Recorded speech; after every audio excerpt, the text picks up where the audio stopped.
My name is Katie Strong. I at Central Michigan University, like Todd said, and sorry, I think you see that there, so I'm going to just get rid of that, otherwise it'll be distracting to me. I am in the Department of Communication Sciences and Disorders, and I have 30 minutes tonight, and I originally thought, well, I'm going to have two topics because they're 15-minute increments. And now I learned that everyone is like talking for longer with, putting 15-minute increments together. But I'm going to stick with my plan and take the first 15 minutes and talk about a simulation that I developed to support students in learning about LPAA. And then after 15 minutes, we'll switch gears and talk about a songwriting project. So I'm also gonna probably hold off on questions. And so if you, until the end, or we can pop on over to another venue to do that. So it's amazing we've got so many people here on the call today, and very cool. So where we're headed for the next 15 minutes is I'll do a brief introduction about simulation, and then spend some time talking about how the cases were developed. And once we get into that, then I'll share a little bit about a debrief example process where the clinician, me, and the clients were involved in debriefing with the students. So let's dig into it and talk about what simulation is. So I'm going to read directly from this slide because I think they say it best. GABA tells us that simulation is a technique, not a technology, to replace or amplify real experiences with guided experiences that evoke or replicate substantial aspects of the real world in a fully interactive manner.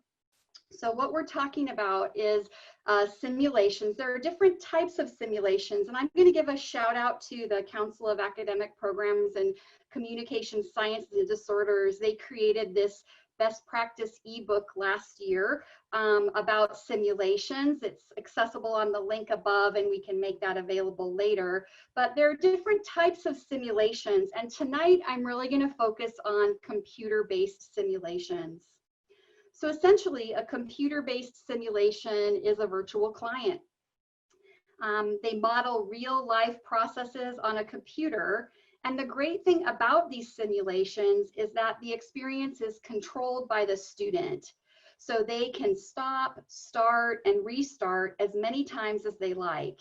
And during this time, they receive feedback on their performance. So it's a really low stakes experience for the student, which they like. They can make mistakes, get feedback, and try again. So there are three phases to a simulated learning experience. The first is the debrief, where the case is introduced and students are oriented to what to expect. They may be oriented to the certain platform that's being used or any materials that are needed.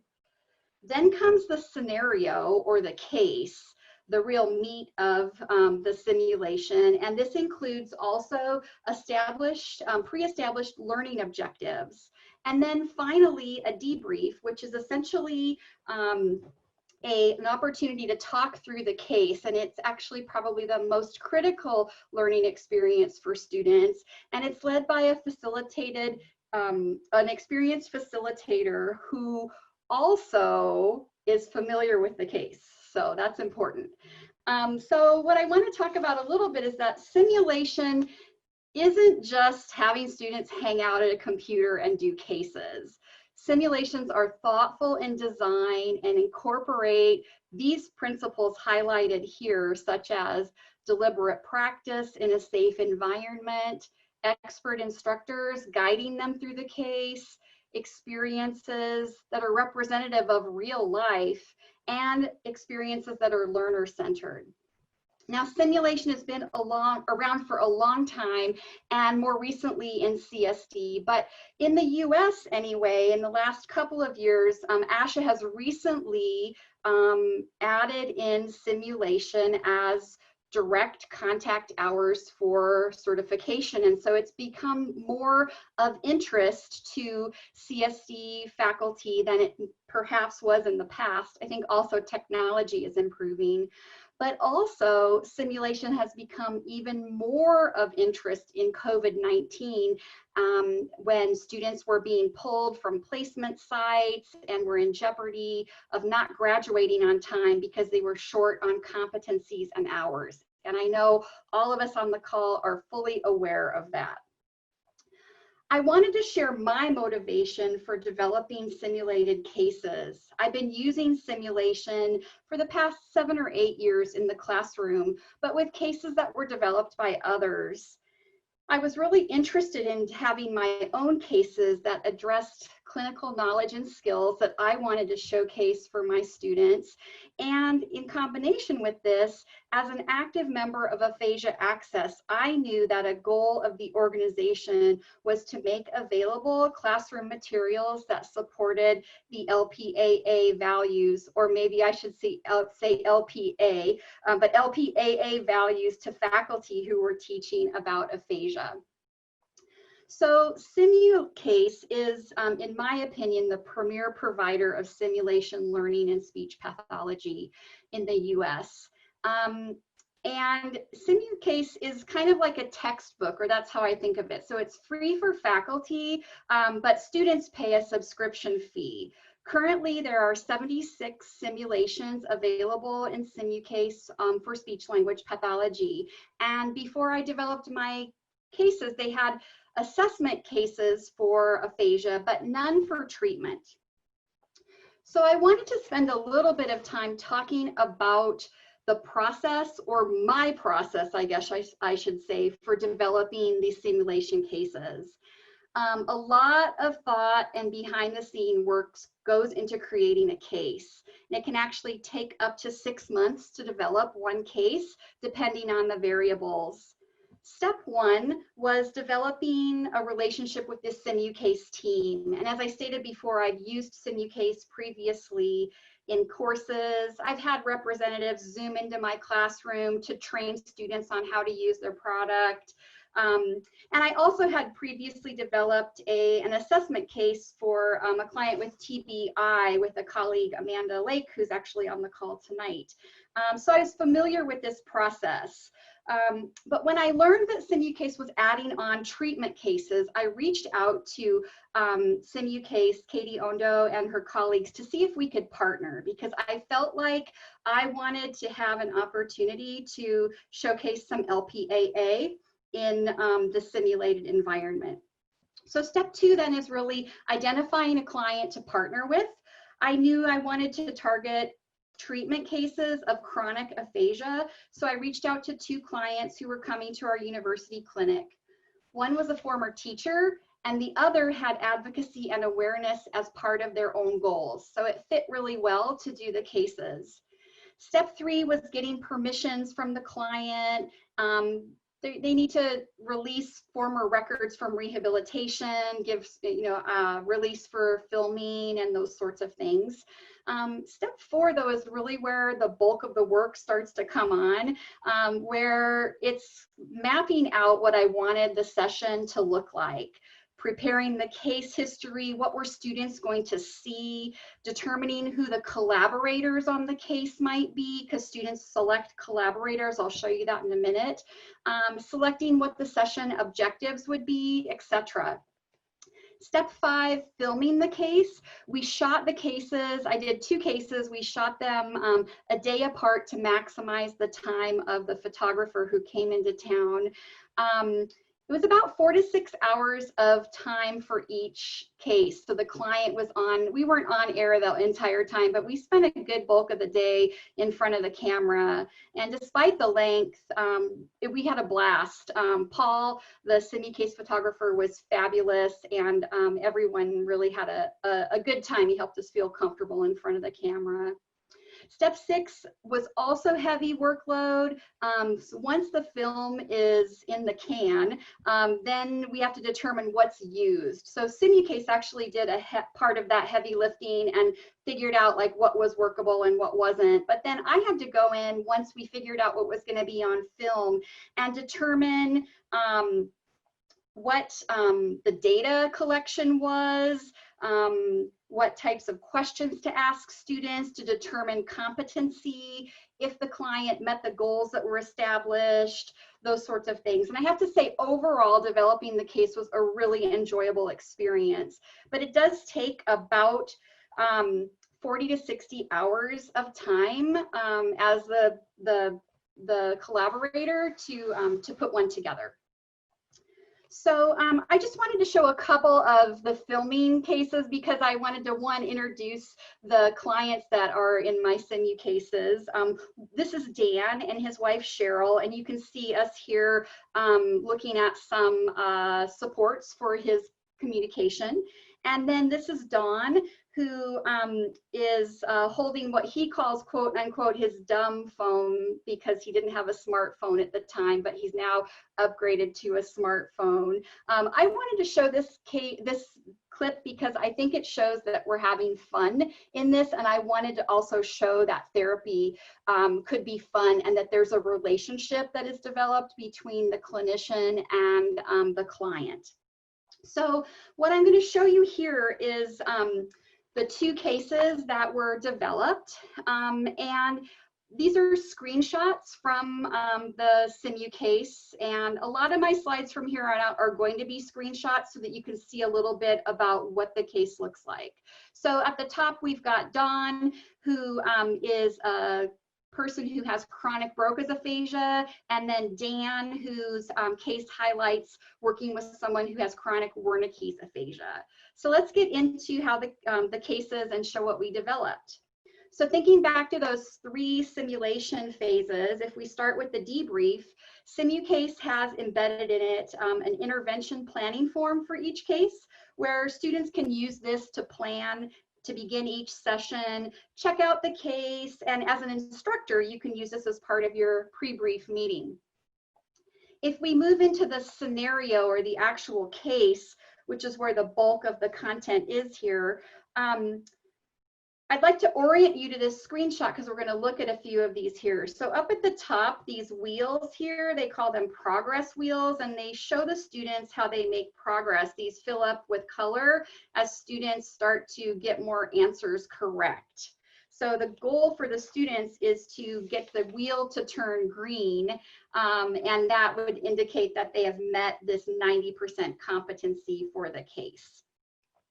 But moving our eye down here a little bit, that this is our baseline data. So if we look at baseline data, collaborators, treatment, client progress summary. So on the baseline data, I just wanted to show you a little bit about what was developed here. I've got, goodness gracious, and my 15 minutes are up already. I'm timing myself. I may just talk about my simulations here for a minute and let it go. So I apologize on that. A little self-cueing here. These are the cases that the students click on this and a video comes up and the client or Cheryl, so Dan or Cheryl, would answer those questions. Also in the scenario case are the session objectives. So I had to come up with 6 or 7 different objectives, which are both, some of them are accurate objectives, some of them are not accurate objectives, for them to be able to select which ones were going on here. And you can see how my score is getting a little bit higher here.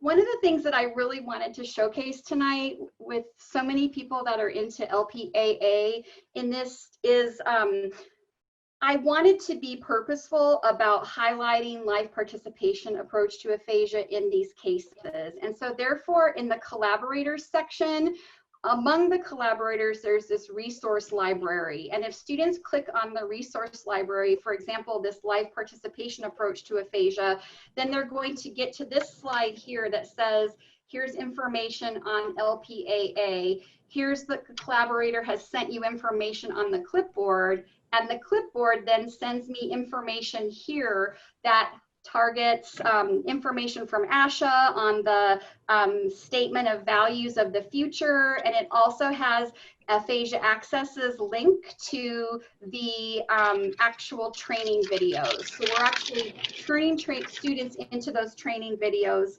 along those sorts of lines. So then I also have with the AFROM, similar sorts of things. They click on that and they have this AFROM, so that we're really having them think about LPAA and AFROM as they're entering the case. The scenario case is then, now we're getting into treatment. And so there are 4 areas: language, motor, speech, voice, resonance, and cognition. Obviously, 3 of these 4 are foils that students with someone who has aphasia probably aren't targeting. And then so there are these activities that are developed. Some of them are appropriate for this client, Dawn, some are not. And so if I were to click on the article reading, what would come up then are different video clips. I might click on this play response. Dawn would do his reading activity, and then there would be questions that students would answer that would then determine their competency as they're moving forward. So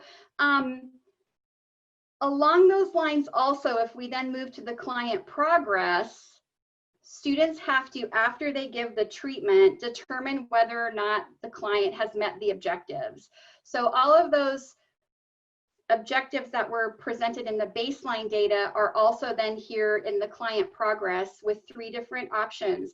Students can select if the client met the goal, if the goal was not met, or if the goal was not targeted, so that they have to address each of those different areas. And there's also some generalization activities within that as well.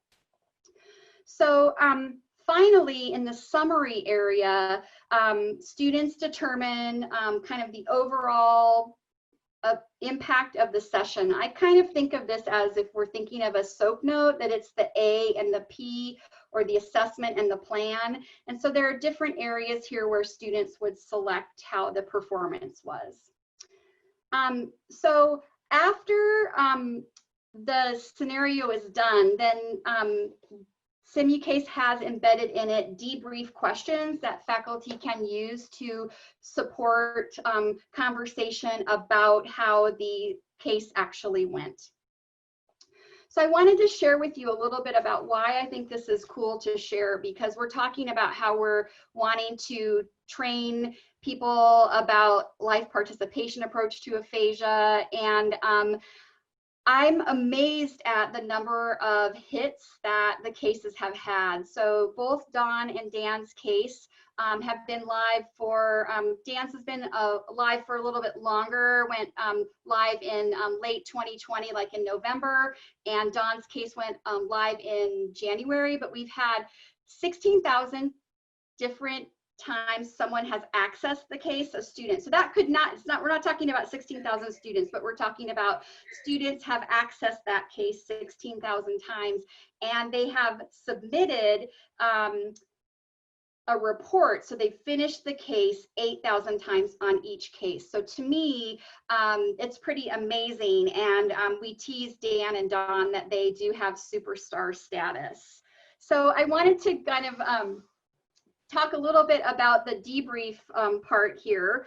I was talking with my colleague, Julie Wolter, who's at University of Montana. I know we have Kathy off coming up soon. And Julie was talking about her students starting to use Simucase as COVID hit, and that they were feeling like they were getting gypped out of working with real clients. And so I said, well, hey, I could come and debrief with the students. And then I thought, why is it just me? Why don't I bring Dan and Dawn and Cheryl along with me? And so we actually zoomed into a call at the University of Montana and did a debrief. So what happened was, actually we met with the students. I kind of gave an overview of my thoughts on the case.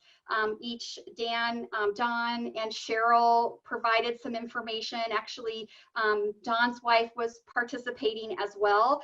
And we had just a fabulous conversation. And I think that, you know, having students talk about life participation approach, seeing clients that were real cases that they were developed on really brought the simulation to that real world experience. So as I'm wrapping up here, I just wanted to, you know, this is kind of a win-win-win situation that we had 2 teachers, Dan and Cheryl, back in the classroom. We had Don, whose goal, one of his client goals was for advocating, and so we really were able to help them to be able to contribute in a way, an ongoing way with the cases, and then also with being able to interact in this debrief here. So I love the quotes, you know, Dan and Cheryl, we felt like teachers again. It was great to be in the classroom. We had fun. And Don saying it's amazing to share my story with others. So I just wanted to also say that the fame might continue because Dan and Cheryl and also receive PT services at a local university. And we've been working with the PT students over a couple of semesters to help them incorporate better communication strategies when working with Dan in the treatment. And so we've reached out to Simucase, and talks have begun for them to create a case with Dan for PT. But then after that, we have plans to see if we can do an interdisciplinary case where the PT and speech students would be working together collaboratively. So, so Dan and Cheryl are in, and it's totally exciting to have all of that happen. So thank you very much for listening. My resources are here, and if you have any questions or things like that, feel free to reach out to me. So let's see. Thanks, Katie. Yeah. So grateful. Absolutely. So yeah, go ahead. The 2 questions, just real quick, while Jen Brello gets set up and Aaron Sheeler gets set up.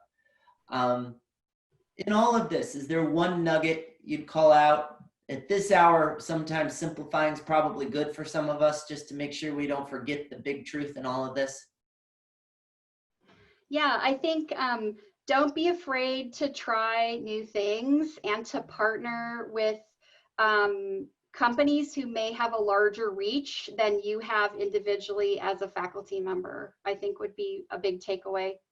Sure. And an aphasia, a favorite aphasia access memory besides Sarah Wallace trying to steal out of a vending machine? Yeah, besides the Pringles, we did send you a case of Pringles. That was a beautiful day in my house. Access. But no, I think that other than working with Sarah in the Leadership Summit, my husband told me when the first Leadership Summit was coming around, my husband told me, I'm like, I don't know if I can go.